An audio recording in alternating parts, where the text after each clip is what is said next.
Alors, est-ce que tu es communiste d'abord? Oui. Ah bon? Oui. Est-ce que ça veut dire que chez les Lajoigny, on est communiste de père en fils?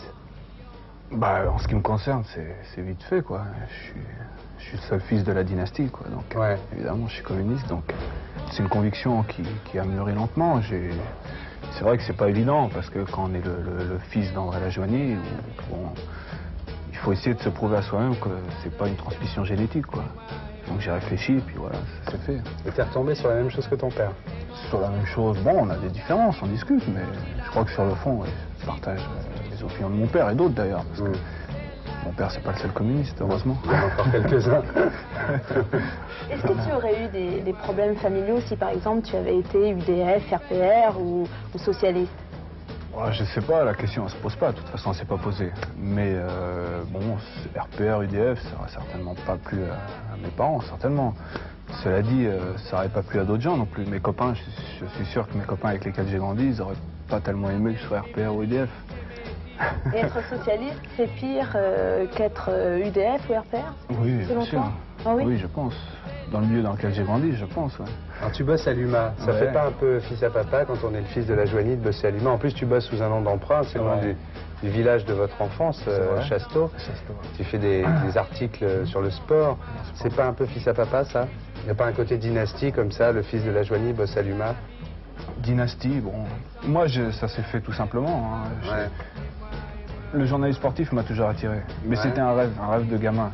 Et un rêve, on croit toujours inaccessible. Donc moi j'ai fait d'autres choses, j'ai fait du droit, ça me plaisait, j'ai une maîtrise de droit, j'ai passé un concours, j'ai été reçu, j'ai commencé à travailler au Conseil général de la Seine-Saint-Denis. J'étais attaché, ça me plaisait. Financièrement, il y avait des perspectives peut-être plus intéressantes qu'à l'humanité. Ouais. Et ça s'est fait comme ça, c'est-à-dire qu'on m'a fait cette proposition. Moi, j'écrivais, j'avais 12 ans, j'écrivais pour moi des articles sportifs sur la Coupe du Monde. En 1974 en Allemagne, c'était mon plaisir. Là, j'en ai fait plus tard, après, pour d'autres journaux. On m'a fait cette proposition, j'y suis allé.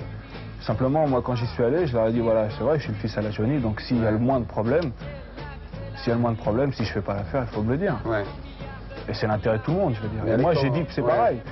Et bon, ça a marché, donc je Mais reste. avec ton pseudo, tu n'essayerais pas de rentrer au Figaro ou à France Soir? Figaro. Non, le Figaro, moi, avec les journalistes sportifs, j'ai de bons rapports. Ouais. Les journalistes sportifs du Figaro. Ouais. Le sport, c'est une famille. Bon, les journalistes d'autres journaux, on se connaît. Pour certains, on a des affinités, pour d'autres, non. C'est indépendamment, à la limite, des journaux pour lesquels ils travaillent. Ton père se présente aux élections pour être élu, j'imagine. C'est quoi le pays idéal quand on est communiste? Le pays idéal? Bah oui, qu'est-ce qu'on veut faire? Je veux Le dire, pays parce que les idéal, pays moi, que- je suis français. Le pays idéal, c'est la France. Mais les pour moi. pays qui sont communistes aujourd'hui, c'est pas des pays qui sont faciles à citer en exemple quand même. Non, mais moi, je suis français. Je suis pas né en Russie. Pour moi, le pays idéal, c'est la France. Si ça marchait mieux en France, s'il y avait moins de gens qui souffraient, ça serait encore plus idéal, quoi. Enfin, le communisme, il est déjà appliqué en URSS, il est déjà appliqué à Cuba, en Tchécoslovaquie, en Pologne, il est en Roumanie et en Yougoslavie. Les gens, ils sont pas très contents quand même dans ces pays-là.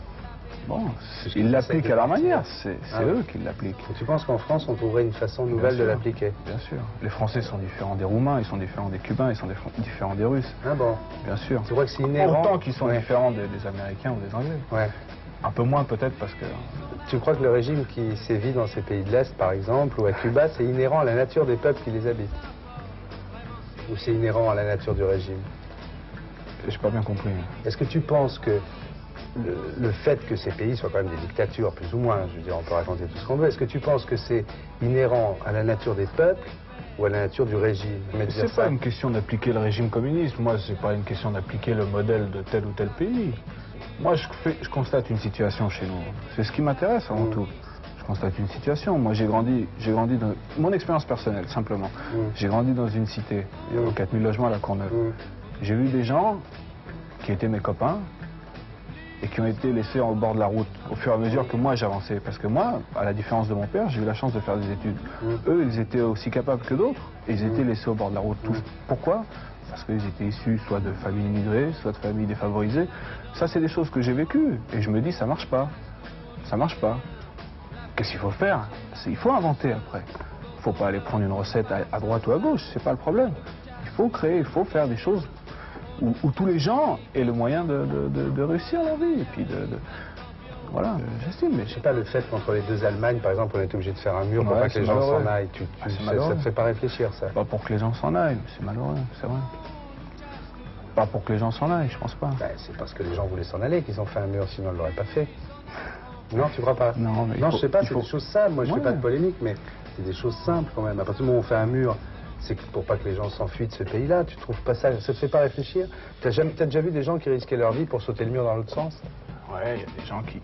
Bon, il y a des gens qui meurent de faim chaque jour aussi, c'est pareil.